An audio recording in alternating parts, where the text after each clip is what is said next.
Lekin Татарстан, xayrli kun, hürmetli televizor qarovchilar. Bugun 5 fevral, dushanba. Studiyada sizni men Elza Ahmadjonova salamlayman. O'ng'ishli otna, ko'tarinki kayf tilab qolam. Әлеге теләкләргә тапшырубызның иҗат төркемендә кушыла. Бүгенге көнгә кирип калган кызыклы вакыйгаларга бергәләп күз салып китик әле. Кеше тирән белеме, киң карашы белән аерылып тора. Укымышлы эрудитлар төрле өлкәләрдә булган казанышларны берләштереп, яхшы нәтиҗәләргә ирешергә сәләтле. Алдан әйткәнчә, бүген D витаминының ясалма төрен синтезлаган көн. Совет чоры балаларына балык майы эчертү тәҗрибәсе бар иде. Бүген исә аны башка витаминнарга алыштырдылар. Профилактика чаралары һәм D витаминының эчү тәртибе турында толырак медицина фәннәре кандидаты Илдус Латфуллин сөйләп китер. Витамин D ул төрле дозда кулланырга мөмкин. Менә профилактик дозада һәр кеше аны эчәргә мөмкин. Ул зарарлы түгел. Ә менә терапевтик дозларга килгәндә, югары дозларга килгәндә, аны бардык анализ ясагач кына врачның рецептын генә эчәргә кирәк. Чөнки зур дозада витамин D зыянлы булырга мөмкин. Балалар өчен профилактик доза ул 1000 халыкара единица. Зурлар өчен 2-3000 халыкара единица. Менә 3000нан арткан дозаны булай гына үзлегеннән эчү дөрес түгел. Ул кеше өчен зыянлы булырга мөмкин. Күпчелек кешегә витамин D җитми. Шуның өчен профилактик дозаны без һәр кешегә эчәргә кушабыз. Яшь әйләр балаларга витамин D-ны җәйгә туктатып тора. Элек шундый практика бар иде. Менә яңа фәнни изләнмәләр мондый практиканың дөрес булмаган күрсәтә. Ягъни бездә була торган кояш, менә безнең якларда була торган кояш бик әз микътарда гына витамин D-ны китереп чыгара. Шуның өчен җәй көне витамин D эчмичә торган балаларга җәйнең ахырына витамин D дефициты килеп чыга. Шуның өчен җәй көне витамин D-ны дәвам итәргә кирәк. Шулай бу кайчакта чит илләргә, ял итәргә бару белән бәйле. Мәсәлән, кабирәтәннәр итәр. Без менә быел Төркиягә барып бер атна кызынып кайттык. Быел витамин D-ны эчмибез. Ул дөрес нәрсә түгел. Витамин D ул кадәр күпкә җыелмый. Әлбәттә, кояш витамин D-ны китереп чыгара. Ләкин ул чынлап торып организмда җыела алмый һәм менә бу витамин D-ны җитмәвенә каршы тора алмый, көрәшә алмый шуның белән. Балык майын кайчакта бирәләр. Ләкин балык майында витамин D-ның никадәр булганы билгеле түгел. Ул бит саналмаган.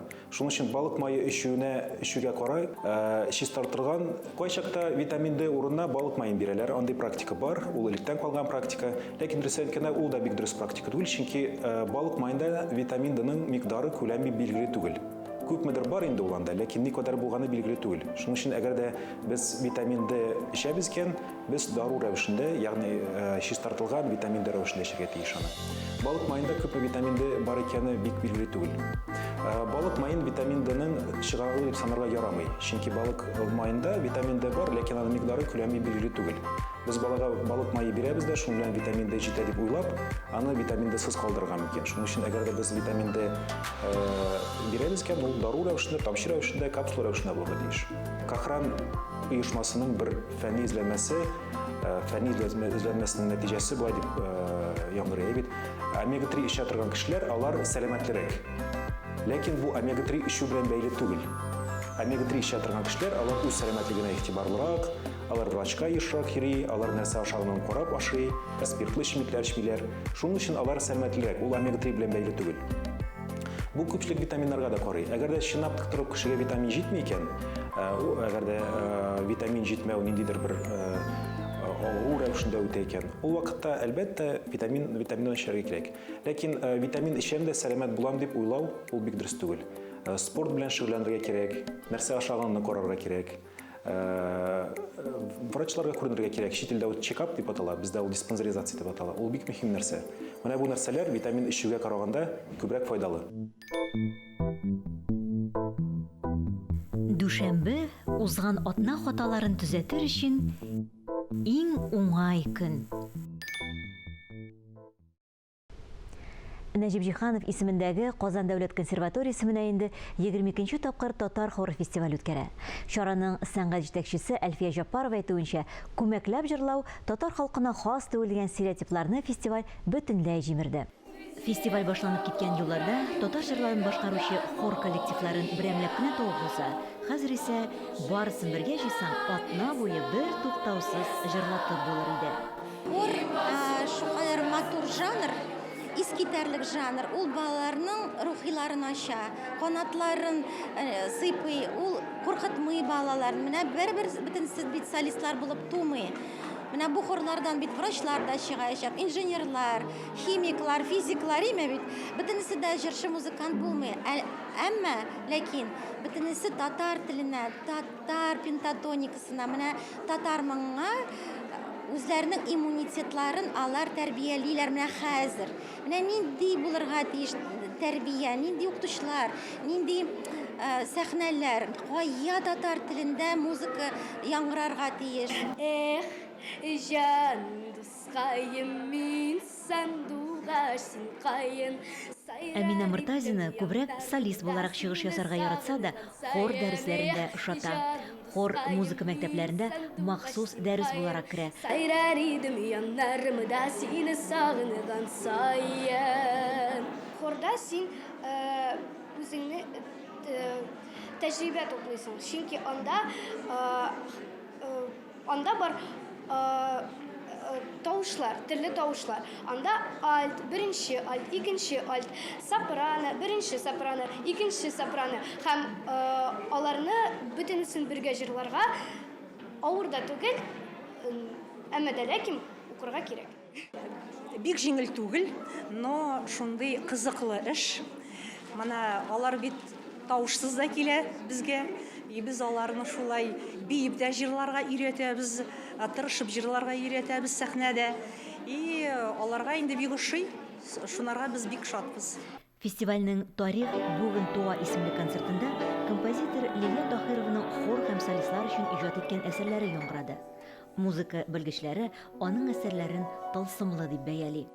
Шулай аның белән эшләргә бик җайлы. Чөнки ул әйтә бит, җырчы нәрсә теләгән белгәндә, аңа эшләргә күпкә уңайлырак һәм тизрәк. Менә килгәндә кеше миңа просто язып бирегез дигәндә, ул инде әлбәттә теге ничектер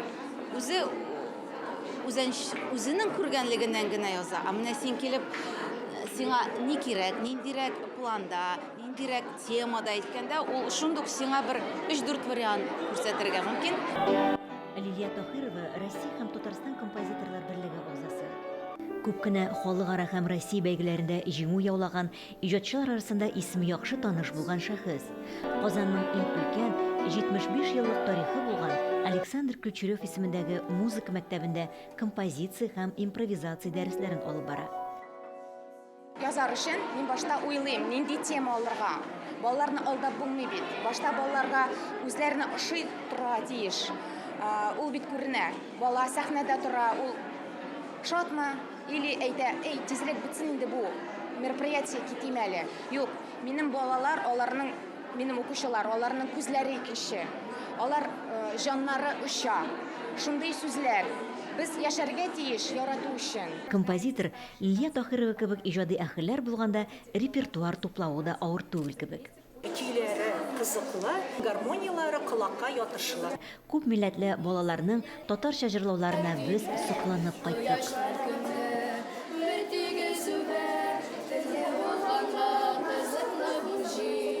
Безнең ансамблебездә татар иҗаты, шулай халык җырлары, татар классикларының әсәрләре аерым шундый зур урын алып тора. Чөнки безнең һәрберебез өчен дә ул бик якын. Безнең ансамблебез, Сембика вокаль ансамблебез белән без Салих Сәйдәшев, Нәҗип Җиһанов, Христиан Яхин кебек татар классикларының әсәрләрен яратып башкарабыз. Biz tatarcha da җырлыйлар, урысча да, инглизчә да, төрле телләрдә. Татар телендә безнең коллективлар шикелле бер кая дөньяда җырлый алмыйлар. Безнең классик әсәрләре Жиганов, Фәйзи, Музафаров, Яхин, Ключеревларның музыкаларын менә Казанда гына шулай матур итеп бирелеп җырлыйлар балалар, чөнки алар татар теленең гимакод җыртучылары, әти-әниләре, бабалары үстергән аларны, берсе татар телен саклар өчен менә шулай күмәкләп матур итеп хор коллективларында җырласалар балалар. Чөнки хор шулкадәр матур жанр, искитәрлек жанр.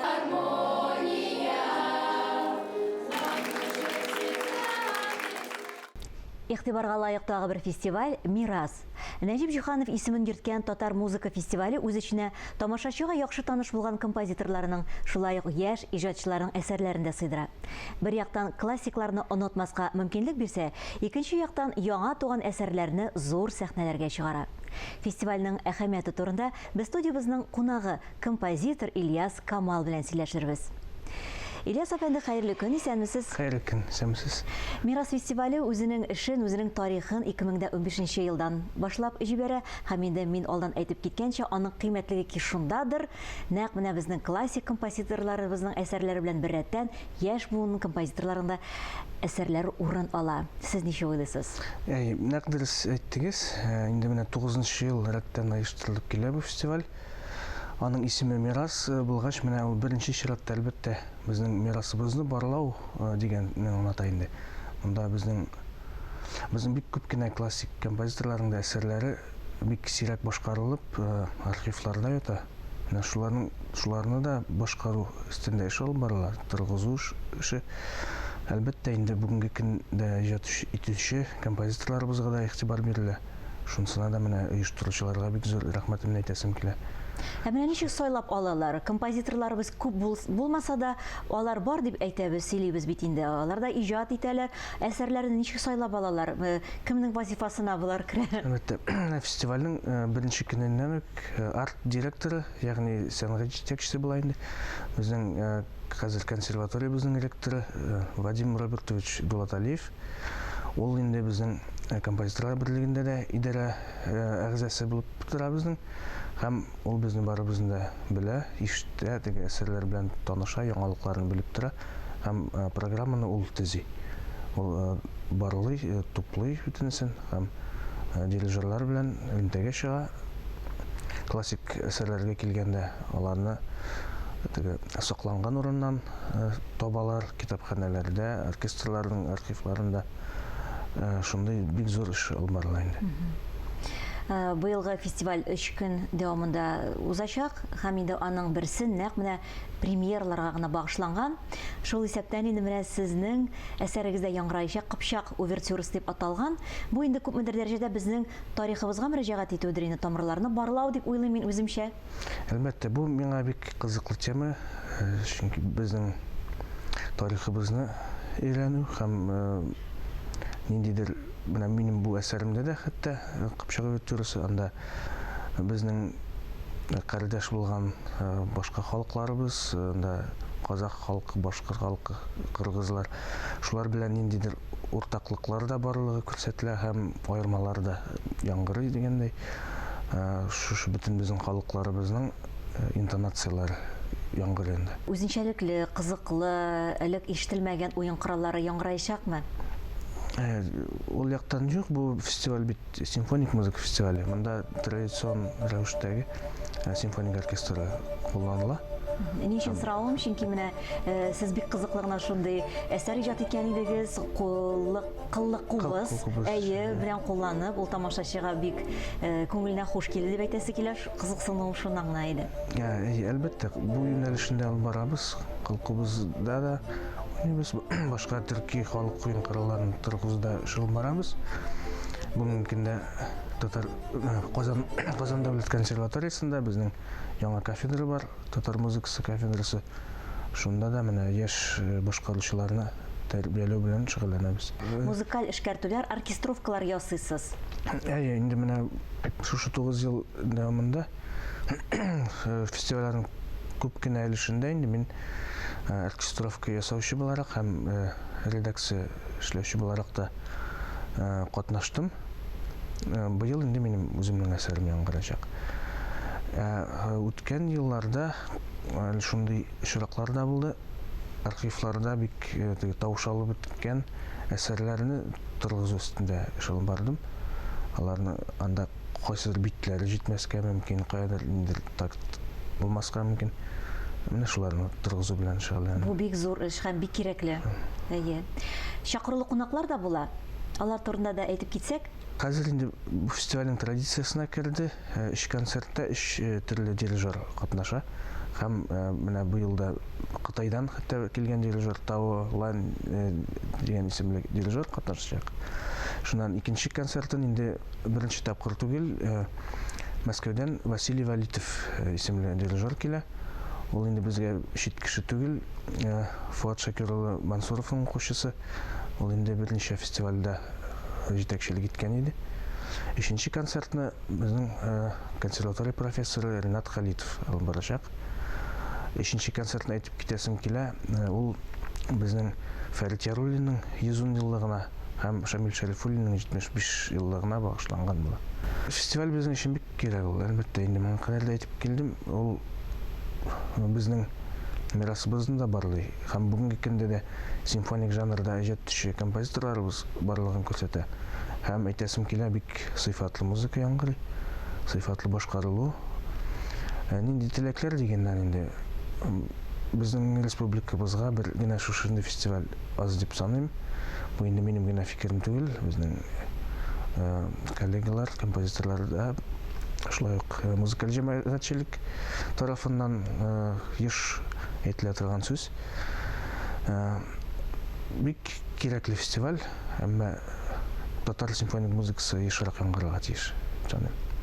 Һәм инде үземнән шундый бер теләк әйтәсем килә, менә яшь буын, яңа буын композиторларының әсәрләре дә чын мәгънәсендә киләчәктә безнең республикабызның, безнең милли сәнгатебезнең мирасы булырлык шундый әсәрләр булсыннар иде дигән теләктә каласым килә. Бик зур рәхмәт. Сезгә рәхмәт, килеп көнегезне безнең белән башлаганыгыз өчен. Көтәбез сезнең премьераны, килеп тыңлап китерегез. Алла бирсә, матур көннәр телибез үзегезгә. Бик зур рәхмәт. Килегез концертларыбызга. Әйе. Рәхмәтегез. Һәм инде менә тапшыруыбызның ахырында сез иҗат иткән әсәрне тамашачыларыбыз карап тыңлап китсәләр, миңа калса бу бик дөрес булыр иде. Тапшыруыбызны Ильяс Камал иҗат иткән әсәр белән тәмамлыйбыз. Мин исә Эльза Әхмәтҗанова сезнең белән иртәгәгә кадәр саубуллашам. Һәр көнегезне матур фикерләрдән генә башлагыз. Исән, имин булыгыз.